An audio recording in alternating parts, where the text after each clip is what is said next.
Hi, I'm Nancy Lindell, Director of Public and Media Relations for Mission Health and HCA's North Carolina Division. And I'm here today with Dr. William Hathaway. He's our Chief Medical Officer here at Mission Health and HCA's North Carolina Division.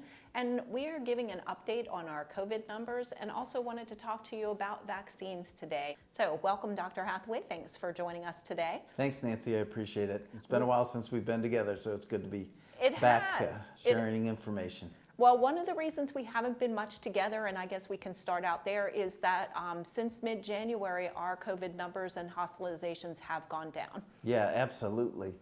We saw a tremendous rise that began actually in late November and peaked in the second week in January in Western North Carolina with respect to cases and hospitalizations. Just as a reference, Mission Hospital itself had at its peak about 140 patients in-house with COVID-19 illness.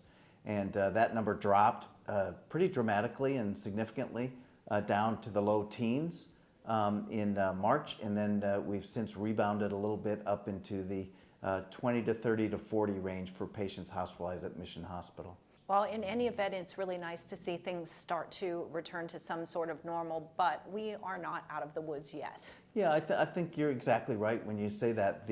The new normal will be some low-level activity of COVID in our community, and that'll depend on how much people practice their social distancing and how quickly people get the vaccines that are now becoming increasingly available. We know the vaccines are highly effective and safe at decreasing the transmission and decreasing the severity of illness, and we know, of course, we've known from the beginning that practicing the social distancing, wearing the mask, washing your hands, waiting 6 feet apart, minimizing that intimate contact in an unvaccinated state really decreases the spread of the illness too. And now we've reached a place where the vaccine in our area is pretty much open to everybody.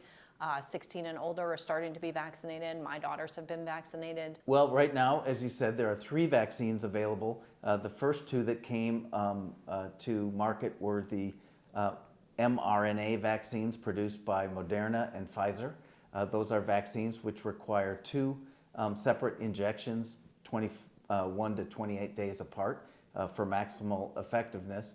And we learned in a series of clinical trials that they were both highly effective and highly safe at decreasing the spread of the disease. With regard to the mRNA science behind the Pfizer and Moderna vaccines, there's a lot of rumblings out there, especially if you pay any attention to social media, from some who are concerned about getting the vaccine. So in vaccine technology, our goal is to introduce a foreign substance into the body.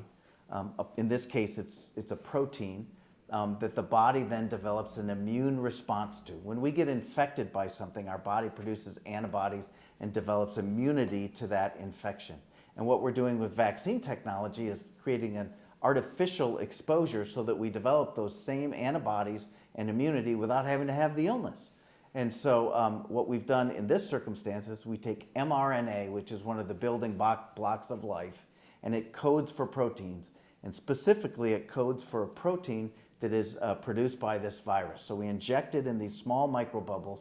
The body recognizes that, produces the protein, and then we produce antibodies against that protein. It cannot integrate into your DNA. There is no vaccine-related chip technology that tracks people or sends any information to the government. None of that actually happens. And the studies show that it's 95+% effective. So when you talk about 95% effective, you are looking at 5% of people who are possibly still going to get the virus. However, not as seriously as if they weren't vaccinated. We see that every year with the flu vaccine. We know that the flu vaccine on average is 60 to 70, sometimes 80%, sometimes 50% effective, depending upon the strain of the virus that we're seeing in a given year. And so we don't expect this to be 100% effective. We do know, however, that even if you get the illness, having had the vaccine previously decreases the likelihood dramatically that you'll have any serious sequelae from it, and almost takes it to 0 that you'll die from the illness. Of people who have been vaccinated who maybe have had a unique reaction to it that's more than just, some fever, chills, that kind of thing, what are those circumstances and what causes that? Well, the whole goal is to set up that immune response, and that immune response releases a series of chemicals within the body that fight off infection. And interestingly, a lot of those chemicals are what make us feel bad in the first place when we get the infection.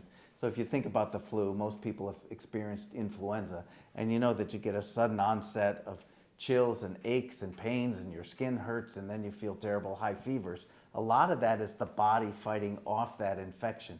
And so we get a little bit of that kind of a response when we get the vaccine administered to us through the injection in a muscle. And that's to be expected. It's a sign that the vaccine actually is working. And we've had recently in the past couple weeks in the news the Johnson & Johnson vaccine, and that there were, I believe, 6 people out of 6.8 million that were vaccinated who had some clotting issues with that vaccine. Yeah, it's an interesting story. There are 2 additional types of, 2 vaccines of the adenoviral vector type. So instead of an mRNA vaccine, it uses an adenovirus, which is a virus that typically causes the common cold. It uses that technology to deliver the material that then creates the protein that we respond to. And so these adenoviral vector vaccines, which include the J&J and the AstraZeneca vaccine, have been associated with a clotting disorder. Now we know that COVID-19 also causes clotting problems, but we know too that these vaccines have a very, very, very low incidence of what can sometimes, in all honesty, be serious clotting disorders. But whenever we use a technology or a therapy, whether it's a medication or a vaccine, we weigh the risks of the therapy against the risk of not getting the therapy, of getting the disease. And in this circumstances, we've learned clearly, although we don't know the exact number, that the incidence of side effects with the Johnson & Johnson vaccine, serious side effects, is very, very low. As you said, perhaps as low as 1 in a million. But we also know that the serious side effects from COVID are far more frequent, including a 1% or a 1 in 100 chance of dying from the illness. And so whenever we look at how we treat large populations of people, we have to weigh those benefits against the risk. And if I know that if 100 people or 1,000 people get the illness, 10 of them are going to die, but not even one will have a serious side effect from the vaccine, then the benefit really falls in favor of giving the vaccination. For those out there who are concerned about the fast development of the mRNA vaccine, since there's 2 of those and that's currently what we're using, this was fast-tracked and it's not FDA approved and all of those questions. What would you say about that? First, that I appreciate everyone's concern. I think that we should be cautious when we develop new therapies, and we should look at them closely and with a microscope to make sure that they're safe. I would also say that I think despite the rapid development, the compressed timeline that we use to develop these vaccines, that it was based on technology that had been in development for many, many years, over 10 years, that we had a head start because we were looking at a vaccine for very similar illness, but not the same as COVID-19. So we had this sort of technology ready and waiting. And then rather than do our analyses one step after another, we sort of did them in parallel instead of in series. And so looking at the data, we enrolled well over 70,000 patients in the initial clinical trials, which is a very large number. And we saw a very high efficacy of over 95%, about 95% for each of these vaccines. Since that time, we've administered tens of millions, hundreds of millions of each of these vaccine doses. And we've tracked people closely for side effects, and we have not seen serious side effects related to the vaccine. So back to your original question, I appreciate people's concerns. I want people to be comfortable with what we're doing. I personally am very comfortable with the science behind the vaccine development. I got a Pfizer vaccine myself, and I'm very comfortable recommending that to my patients. And in fact, my son, Will, actually received the J&J vaccine, and I was very comfortable in having him get that vaccine. And did he experience any side effects with this? None that we haven't all experienced, which is a sore arm, some tiredness and achiness, a little, he actually, as young as he is, had a robust immune response to the vaccine and had a little bit of a fever, but nothing that lasted more than 24 hours, and he's good as gold right now. So Is there any reason that you can think of that someone would not want to get this vaccine? I mean, understanding that people have hesitancies about vaccine, I don't want to out of hand dismiss that concern. I personally think that the vaccines are very, very, very safe, and the history of vaccines show that we have done far more to eliminate illness and promote wellness through vaccine technology than we have ever had major problems. So right now, my recommendation is that everybody should be getting the vaccine, that they're safe and effective, and that the risk of not getting the vaccine outweighs the risk of doing so. Can we talk about the difference between what occurs for something to get emergency use authorization versus what will it take for it to be FDA approved? For something to get full FDA authorization, we wait for that safety information to come along over years and years. But we know that the crisis was real, it's a pandemic, that the risk to life across the globe was huge, and that the benefit of this, based on the data that we had, far outweighed any risk of delaying its authorization. Now, that being said, we are continuing to track as much data as we can to look for any late sequelae that might come about, late side effects. And so far, we just haven't seen any. And that, to me, is really reassuring. What we might see in the future is that we need a booster shot, which accounts for the changes in that spike protein so that we have the right antibody recognizing the strain that's prevalent in the community. In our community right now, we're still predominantly the original strain. There's about 20% in our community that is from the United Kingdom, the so-called United Kingdom variant, or 1.1.7 as it's referred to, and that is still very susceptible to our current vaccines. We know that there's some mutants from South Africa and Brazil that have changed a little bit more, and while the vaccines work against them, they may not be as highly effective as they will be in the future when we have vaccines specific for those strains.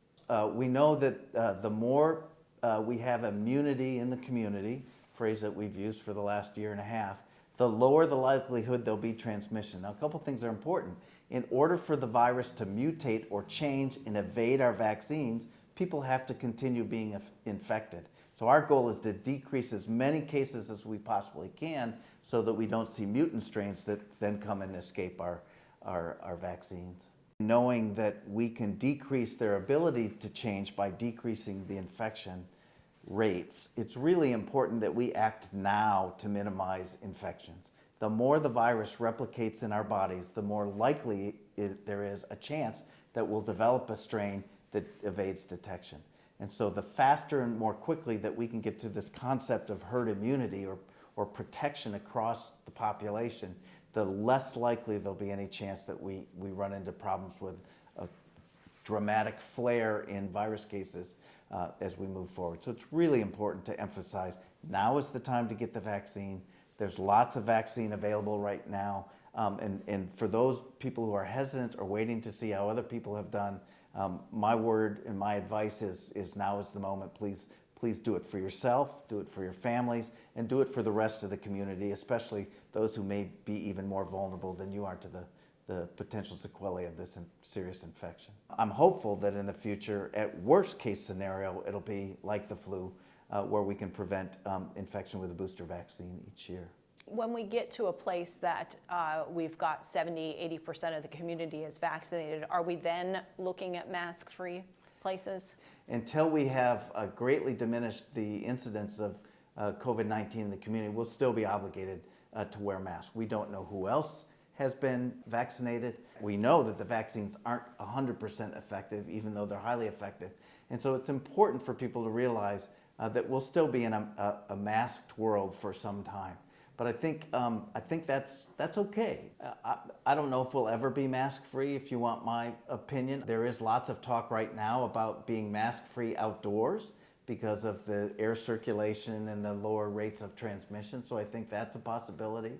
I personally have learned that I've liked having 16 months of not having a single upper respiratory tract infection or cold, and part of that is because I've been wearing a mask whenever I think I'm in a place of public exposure. The inconvenience to me of wearing a mask is so small, and the benefit of not just getting COVID, but of not having other infections, I'm going to continue to mask. I think we're heading at least in the direction of it not being mandatory, but more, like you said, personal choice to do so. And as we continue to vaccinate the community, those mandates may lessen whether or not people continue to make a personal choice to wear the mask. I couldn't agree with you more. And it's a personal choice.